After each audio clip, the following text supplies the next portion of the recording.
आचार्य जी प्रणाम। आचार्य जी, मैं बिहार से आता हूँ। कुछ दिनों पहले बहुत समय से सोच रहा था कि अ, अपनी कर्मभूमि जिस जगह पे जन्मा हूँ वहाँ पे बनाना है मुझे। और कुछ समय पहले अपनी नौकरी से इस्तीफ़ा देके कुछ सोशल एंटरप्रेन्योरशिप के फील्ड में कुछ करना चाह रहा था और बिहार में ही करना चाह रहा था।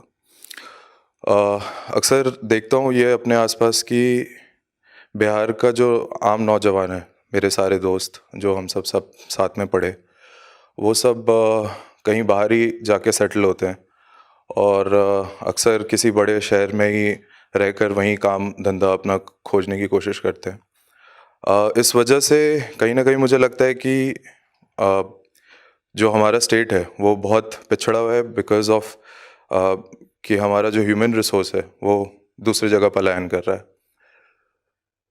इसमें एक विरोधाभासी बात जो मेरे जहन में आती है वो अक्सर आती है कि चाणक्य ने एक बार कहा था अपनी किताब में कि जिस जगह पे तुम्हें रोटी कमाने में दिक्कत हो, जिस जगह पे तुम्हें इज्जत पाने में दिक्कत हो, उस जगह का पलायन कर देना चाहिए। पर क्या इस वजह से हम हमें अपनी कर्म भूमि छोड़कर जहाँ पे हम जन्मे हो, जिस जगह पे हम दिख रहा है कि काफ़ी सारी समस्याएं हो रही हैं, क्या हमें छोड़कर दूसरे जगह जाके रहना चाहिए?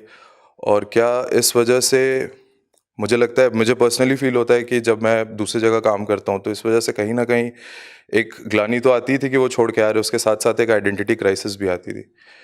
तो आचार्य जी, इस पे आप कुछ कहिए एक बार। देखो, चाणक्य नीतिकार थे, आध्यात्मिक गुरु नहीं थे। तो नीति के तौर पर जो उन्होंने बोला बिल्कुल ठीक बोला। नीति समझते हो, पॉलिसी कह लो या स्ट्रेटजी कह लो, बिल्कुल ठीक बोला कि जहाँ तुमको रोटी नहीं मिल रही वहाँ रह के करोगे क्या? तुम्हारा और पतन होगा, क्योंकि रोटी मिल नहीं रही तो रोटी कमाने के लिए तुम और कोई घटिया काम करोगे, नीचे ही गिरते जाओगे। इससे अच्छा किसी बेहतर जगह चले जाओ जहाँ कम से कम कोई जलील काम करके तो रोटी ना कमानी पड़े। ठीक बात है, बिल्कुल। ये बात साधारण लोगों के लिए कही गई है, क्योंकि नीतियाँ साधारण लोगों को ही चाहिए। नीतियाँ साधारण लोगों को ही चाहिए। नीति का मतलब एक तरह का दिशा निर्देश होता है, समझ रहे हो? आध्यात्मिक आदमी पर नीतियां नहीं लागू होती। वो कई बार नीतियों से बिल्कुल उल्टा चलता है, वो प्रवाह के विरुद्ध चलता है। आम आदमी पानी की तरह होता है, ऊंचाई से निचाई की ओर आएगा। आध्यात्मिक आदमी भाप की तरह होता है, वो नीचे से ऊपर को जाएगा। तो जिस जगह जाने में कोई भी आदमी कतरा रहा होगा, आध्यात्मिक आदमी ठीक वहीं जाके बैठ जाएगा। लेकिन इस मामले में आध्यात्मिक आदमी और काहिल आदमी बिल्कुल एक जैसे लगते हैं। वास्तव में जिस जगह पर किसी भी साधारण आदमी को होना ही नहीं चाहिए, वहां अगर आपको कोई दिखाई दे तो 99% संभावना है कि वो कोई काहिल आलसी आदमी होगा, जिसमें इतनी भी ऊर्जा नहीं थी कि पलायन कर सके। कि जब कहा जा रहा था कि भाई निकल यहां से, तो आलस के मारे बोला अभी थोड़ा और सो लेते हैं, देख लेंगे, कोई बात नहीं, कौन जाए, दूर कहीं जाएंगे तो मेहनत भी तो करनी पड़ेगी, यहीं पड़े रहो, जो होगा रोटी मिल जाएगी, ऊपर से टपक जाएगी, ईश्वर दयालु है, वगैरह वगैरह। तो 100 में से 99 तो वही मिलेंगे जो काहिल लोग हैं। कोई एक ऐसा भी मिल जाएगा जो वहां पर इसलिए नहीं है कि वो किसी बेहतर जगह जा नहीं सकता था, वो उस जगह पर इसलिए है क्योंकि उस जगह को उसकी जरूरत है।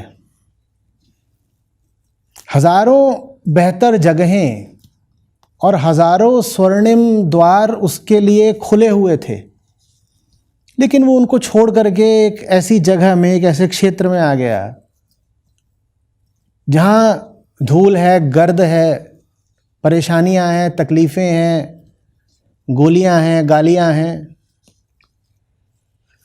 ये काम आध्यात्मिक आदमी का होता है। तो अभी तुम पर है। तुम अगर एक साधारण आदमी हो तो चाणक्य ने बिल्कुल ठीक सलाह दी है तुमको। काहे ऐसी जगह पर लौट रहे हो जहां पर अभी भी कानून व्यवस्था कुछ विशेष अच्छी नहीं है, जहां आर्थिक अवसर नहीं है,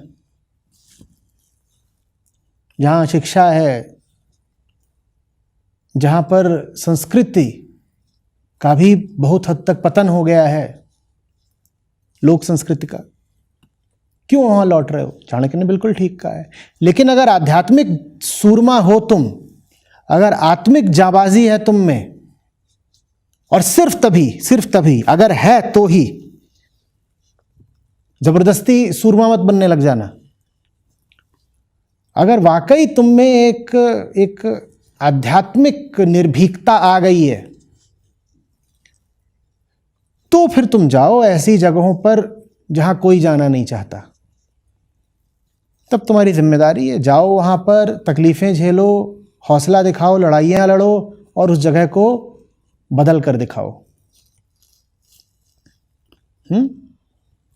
चाणक्य की सलाह व्यवहारिक है और ज्यादातर लोगों के लिए बहुत उपयोगी है। उन्होंने जो कुछ भी कहा है सब उपयोगी है साधारण लोगों के लिए। लेकिन अगर साधारण से ऊपर उठना है, अगर जीवन को पूरी तरह से जीना है, तो अर्थशास्त्र और नीतिशास्त्र से तुम्हारा काम नहीं चलेगा। फिर तुमको धर्मशास्त्र चाहिए।